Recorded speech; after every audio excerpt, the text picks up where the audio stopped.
executive meeting. My place. Stat. Okay, Daniel, why did you call us to your home at 6 a.m. in the morning? I had a dream about my death.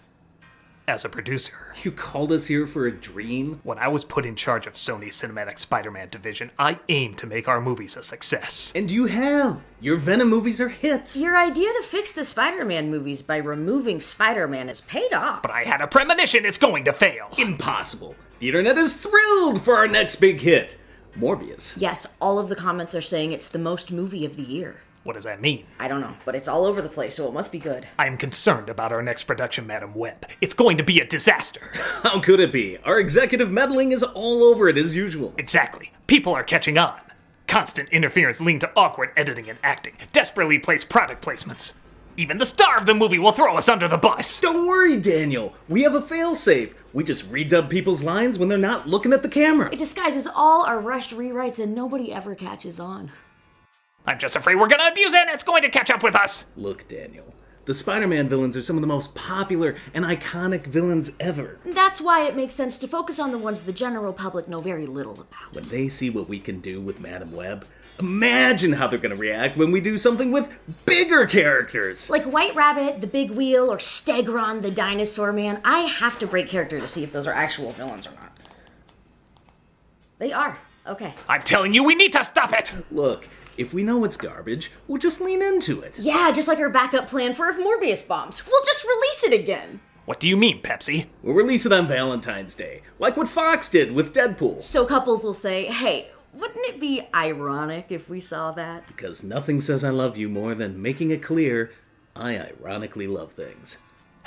Maybe you're right. Maybe I am over-exaggerating. Just promise me Sony isn't gonna screw this up. Trust me, Daniel. We have the utmost confidence in this. We're pushing Craven back a third time. Pepsi!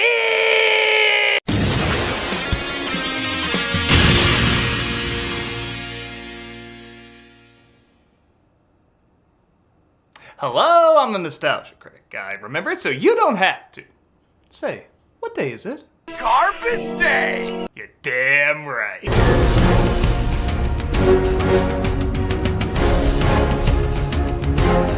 Yes, everyone has mocked the recent flopbuster Madam Web, the latest in Sony's attempt to make Spider-Man's most seen and passing characters big hits. I guess in order to get another good Spider-Verse movie, we have to put up with a few of these a year for some reason. As I mentioned before, I'm not the biggest fan of these films. Now granted, I am one of the few that gave a pass to Morbius because I don't think the intent was to be great, but rather an entertaining throwback to the early 2000s, and quite frankly, it did entertain me. Madam Web, however, I think was originally intended to be taken seriously, failed spectacularly at it, but it is really fun how bad it is. From the minute this awful line was said in the trailer, He was in the Amazon with my mom when she was researching spiders right before she died. the internet has been obsessed with hating on this movie. That line is pretty much the whole film. Every sentence is awkwardly constructed, every delivery bizarrely off. Every edit feeling like it was passed from editor to editor in an attempt to make it flow better, resulting in it being choppier and more disjointed. Where there was an almost bonkers sincerity to Morbius, this film has had its humanity chiseled away in an attempt to set up more sequels and cinematic universes that, let's face it, are basically on their way out. How bad is it? Even its main star, who acted in 3 50 Shades of Grey movies, confessed in her press tour, this is the film she's embarrassed to be in. I probably will never do anything like it again. Decisions are being made by committees, and art does not do well when it's made by committee. Audiences are extremely smart, and executives have started to believe that they're not. Audiences will always be able to sniff out bull. Good answer. On the one hand, it is kinda harsh to sabotage a film you're in that has a lot of people still trying to make careers. But on the other hand, if there's any film to do it with, it's Madam Web. This is the kind of garbage that just makes me laugh so hard, and I am so excited to share it with you today.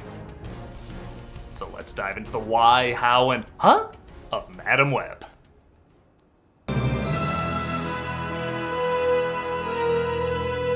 You know, I'll just call it, if you make a 100-year logo for your studio, you are gonna have the worst year. The film opens in the Amazon in 1973, where it, funny enough, does not have that trailer line that was memed so much. But fear not, there's a ton of other people that don't talk right. I agreed to provide security for you because I thought you were close to finding the spider. The peptides in the spider's venom, they supercharge their cellular structure. This is Katana. She's got my back. Her sword traps the souls of its victims. Yeah, get used to that. Just about every line is forced exposition, and it is a laugh riot. Spider can give superhuman strength like las arañas. Spider people who run across the treetops and punish evil men with their black poison touch. It's like when you find something in a video game that pauses everything just to give you random backstory, except it's incredibly natural dialogue. It's trying our best to keep me from working. This is Constance, played by Carrie Bashir, and Ezekiel, played by Tahar Rahim, looking for an advanced species of spider. I found the spider. Oh, isn't she beautiful? Wow, you captured an effect from 2002! But mind-boggling shots are made! Oh, not from the gun, I'm talking about this weird zooming in and zooming out shit that isn't anywhere else in the rest of the movie. She's shot by Ezekiel, but thankfully a tribe made up of Harry Potter CGI doubles takes her to a cave where a spider bites her to help her give birth. She will come back when she needs answers, and when she does, I will be here for her. Or you can just tell whoever you give her to her backstory. Say, who are you gonna give her to anyway? Oh, she's grown up now and in New York. Yeah, we could fill in those gaps ourselves. Oh, blockbuster video. Movies say when I see that, I travel through time. I recognize things that don't exist anymore. This is fun. Ben, what are you even doing back there? What are you doing? Clearly not acting. The baby grows up into Cassandra Webb, played by Dakota Johnson. And okay, I'll try to give the benefit of the doubt that there must be something I've seen her in that she's alright. She's apparently in all these movies, and while I don't remember her standing out being good in them, I guess I don't remember her standing out being bad in them either. So maybe there's some hidden talent I'm just not seeing. But man, between this and the 50 Shades franchise, she... Are you pressing the burgers? She... I like to keep my options open, you know? I might sleep in, I might go to the museum, I might walk the dog. Needs a Spencer bad. Adam Scott plays Ben Parker. Yes, that Ben Parker, and no, it doesn't really tie into anything. And he's one of the few actors who isn't a total train wreck in this, but again, the script has very little to offer anyone. I'm glad I caught you before you headed back out. She's gonna be okay. Who? The soda candy can't open. Who do you think? And why is she so annoyed by that comment? Do you drive an ambulance in the hopes the hospital will kill the patients when they arrive? Oh, Cassandra also has trouble receiving gifts from the offspring of patients. Clearly, this film's tackling the hardest parts of working in the medical field. Take it. Just take it. That's... you... I mean... Yeesh, now I'm wishing Mom died just so I could avoid that awkward moment. Even the scripts and the fortune cookies are unfinished. Apparently I have no future. There's no apparently about it. Can I predict all the flip shots this film is about to bombard us with? Yeah, for some reason this film throws in a ton of spinning cameras in every other scene. Oh, I get it, because spiders walk upside down, and the villain does it like once, maybe? It's like shooting all Spider-Man in a pulmonary valve because the Green Goblin once said, "The heart!" All right, I'm gonna cut your seatbelt, and when I do, you're gonna fall, and my partner Ben is gonna help you out on that side, okay? My partner Ben is gonna catch you as you fall, or not. You know, as we established, we don't like helping people.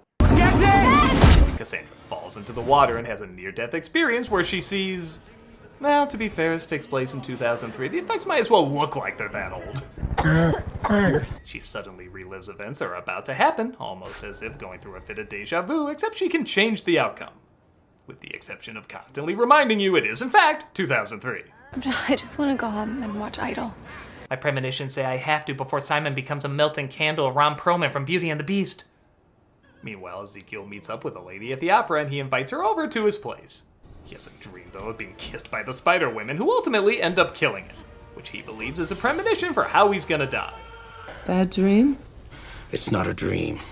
And as you may have noticed, he is horribly ADR'd. They're teenagers now, but in the future, they have powers. He sounds less like he's just talking in a room and more like he's performing ASMR without knowing he's supposed to whisper into the microphone. I came from nothing, less than nothing. I will not give up everything I've built. I will now make some popping sounds. Pop. Pop, pop, pop, pop. Why aren't you relaxed? It's actually kind of a fun game figuring out which of these lines he said on set and which ones were in a recording booth. He tried to stop them. Said. You have no idea of the torment Both. and torture. Was it worth the trouble? Said. As long as it has the ability to find those Both. women now. Every time he talks, it's like an open memory of every bad dub I've heard in something else. So I'm not gonna sit back and let it happen. I will find them and kill them first. What a story, Mark. He poisons her just by touching her arm as she has access to technology that can help him find his future killers. It's a good thing you had no idea today was the day you were going to die.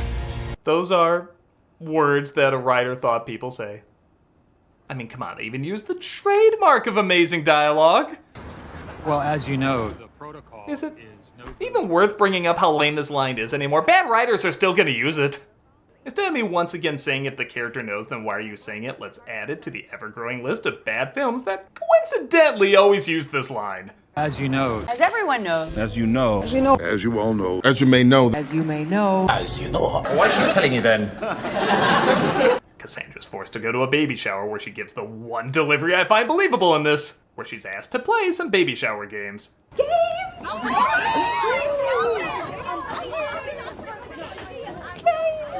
I legit believe she does not want to be there. Maybe because the actress made it clear she does not want to be there. My mother actually died in childbirth. She chose to be like way deep in the Amazon for the last month of her pregnancy. Oh my god, can there even be a baby shower without exposition? This film is making a Neil Breen script look like a Stanley Kubrick epic. You guys are ice cold. Ben's been shot! No, once again, she's reliving a moment that just happened and she isn't quite sure why. You okay? Yeah, I just got a weird sense of deja vu. I have a feeling I've already been in a terrible franchise. Later at an emergency at a firework factory, she has a vision that one of her co-workers is gonna die if he drives the ambulance. As you can see, she goes from disinterested to cautiously disinterested. Come on, O'Neill, come on, Yeah, she sounds really torn up. come on, come back. O'Neill, come on. Oh, if only I had my emotion Pepsi product to hold on to. You know, if Pepsi was a person, he'd be stalking her. There's nowhere to hide. That's the idea. Speaking of which, Ezekiel uses his random woman who's suddenly here to use their new technology to find his future killers. She CGIs the women from his dream, as one can do, and de-ages them to find out, how about that, they're all coincidentally in New York City. I didn't know we'd be targeting teenagers. And they will try to destroy me. Find them. I pay you a fortune. Now here's Mr. Black. Meanwhile, Cassandra watches A Christmas Carol in summer. For some reason, everything else she does in this I can excuse, but that's a psycho right there. And she starts to believe she can truly see and alter the future. Christ, even birds rather kill themselves than be a Madam Web. But she's able to go back and open up the window. Guess he didn't die after all. And if you think I'm condescendingly spelling that out, I'm not. I'm just repeating what the movie said. Guess he didn't die after all. This movie for babies will return after nap time, which if you're watching this, you are already in. Ezekiel locates the three girls named Julia, Anya, and Maddie, and they try to avoid death while riding the subway, or as New Yorkers call it, riding the subway. Whoa, you better do something. Oh, you need to see it again.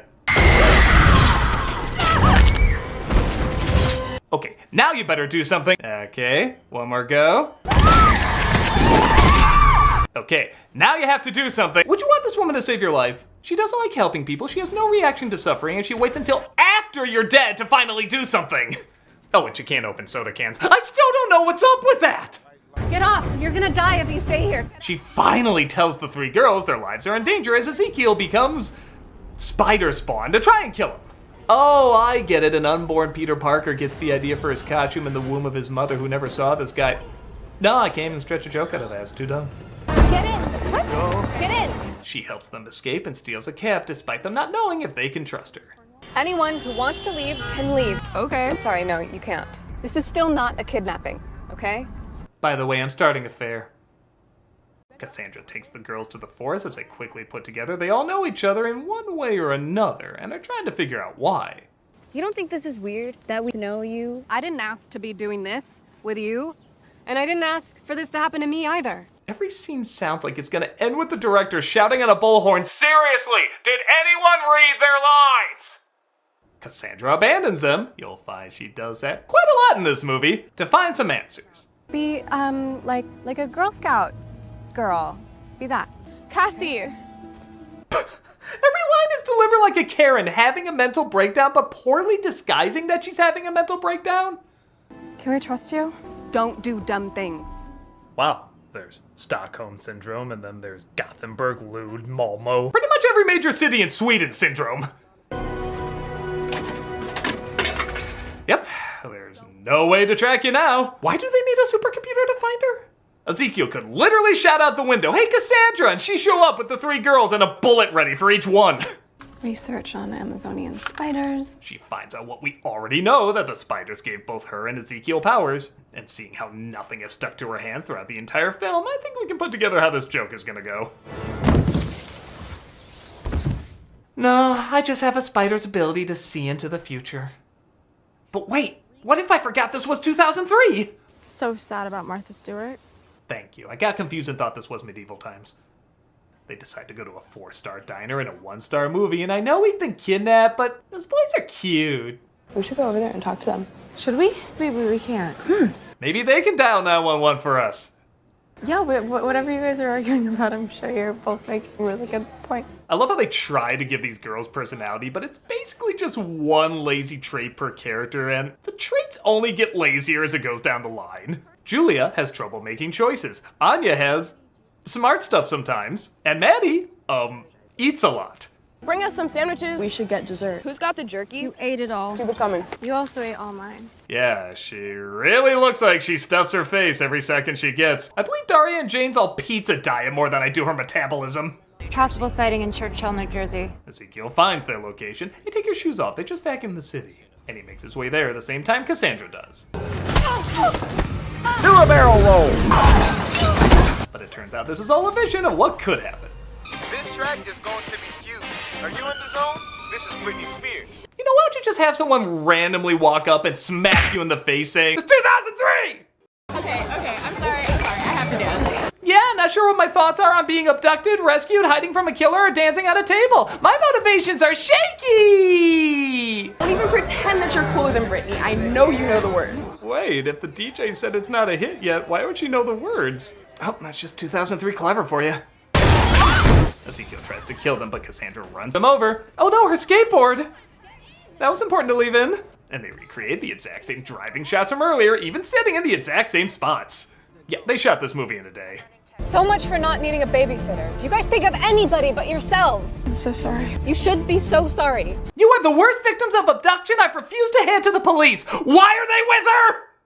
They find out another coincidence, though. None of them have parents. My mom's in a psych ward. She didn't really cope well after my dad left. My parents aren't around either. My dad got deported. My mom died when I was 5. I don't even have a mom. Neither do we.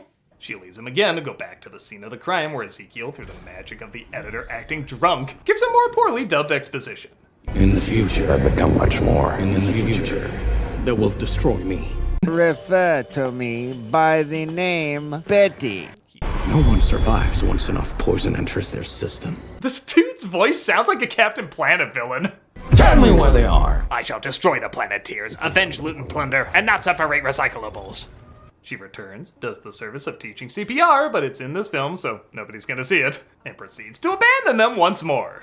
I'll be back as soon as I can. Thank you, Ben. Okay, I no longer believe this is a kidnapping because a kidnapper will look after them more.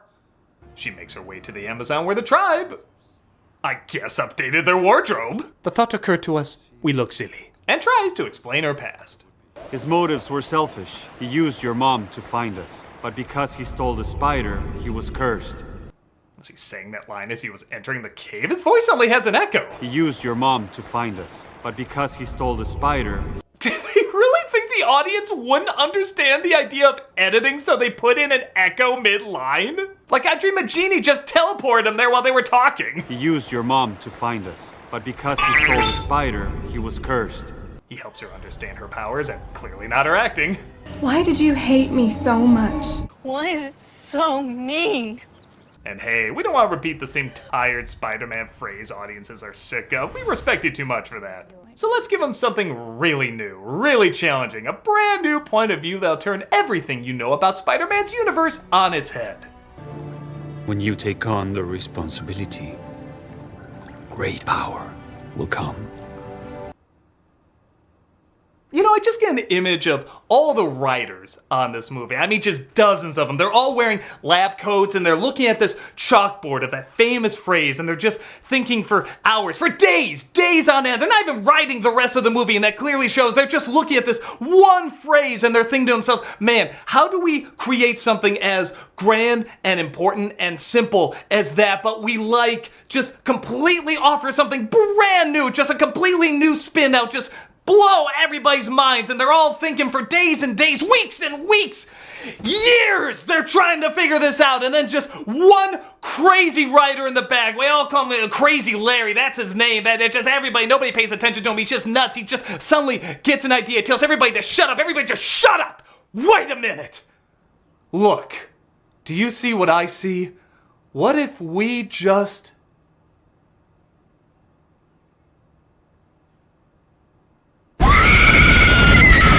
Ezekiel finds the girls again. Every day that goes by, my appointment with death gets closer. After that, I lived like a young prince in all the capitals of Europe. Oh, Europe! Yes, Europe! Just as Ben's sister is giving birth, so they all have to make their way to the hospital. Cassandra steals an ambulance. Where the hell's he going in an ambulance? And kind of a cool moment, she saves him again. Jesus, both a taxi and an ambulance can't take this guy up, but somehow 3 girls dressed like toothpaste mascots can? It's full of explosives and it's structurally unsound. They make their way back to the firework factory because she thinks a place filled with high explosives is the perfect spot to keep them safe. Put them in as many crates as you can. The fireworks go off, serving as a distraction against Ezekiel.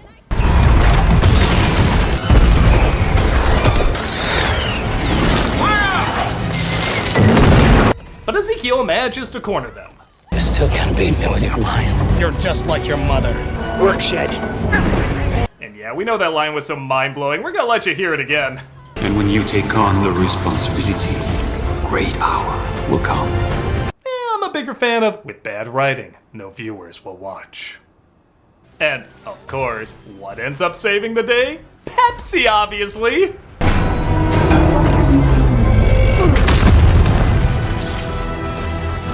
Honestly, at this point, I'm surprised Cassandra didn't turn to this character. Between 2003 and 2004, I just assumed all the world was owned by Pepsi and All-Star. It's not breathing. Her heart's not beating. Oh, if only there was a scene shot earlier that could benefit us here. Wait, that's it! My broken skateboard! Let me go get it! Cassandra is brought back, but she's blind and paralyzed. And it literally doesn't affect her at all. Are you all immediate family? Yes, they're all mine. I don't know, maybe it does affect her, but with her acting, this is how she shows being traumatized. And naturally, the baby of Ben's sister is born. Oh, he's perfect. Let's call him Flash Thompson. What was with the focus there? I didn't follow that. Oh, because he's gonna be Spider-Man and that kind of looks like a web? Okay, look, this director's done good stuff and I can blame studio interference for most of this, but some of this is just bad directing. We got takeout. We didn't Kung know. Pao chicken is perfect. Time passes and Cassandra adopts the 3 girls, getting better at predicting the future, including when they steal footage from other Spider-Man movies. Can you see us in the future? Yes. I predict about a commercial's worth of false advertising that people will think is most of the movie. Oh, and what's the secret behind all the coincidences they were building up? The absent parents, them all seeing each other beforehand, the forces bringing them together. What's it all amounting to?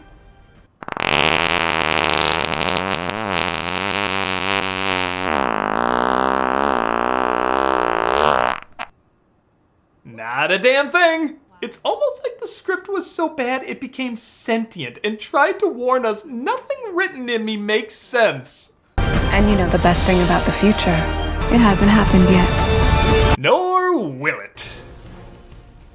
I don't know much about the character Madam Web, and by seeing this movie, I feel like I know less. This is a pure train wreck, but I will admit, it is a hilarious train wreck. With the exception of Scott, and I guess the actress who played Maddie was okay. All the acting is humorously stilted, the editing intriguingly sloppy, and the writing spectacularly insulting. It feels like a film covered in so many studio post-it notes you can't make out the script anymore. But it's done to such an extreme, I'm sorry, I find it really entertaining. I get some people would maybe find it more dull than amusing, but to me, this truly is a so bad it's good film. There's something about a movie brutally beaten down by statistics and analytics that's supposed to come across as an emotional roller coaster that just cracks me the hell up. It's not everyone's type of bad, but it's my type of bad. And it brings me such joy. I don't wish ill will on any of these actors or the director. I'm sure they're gonna turn out good stuff in the future. But we'll always remember a time when they had to jump over this laugh out loud hurdle that was Madam Web.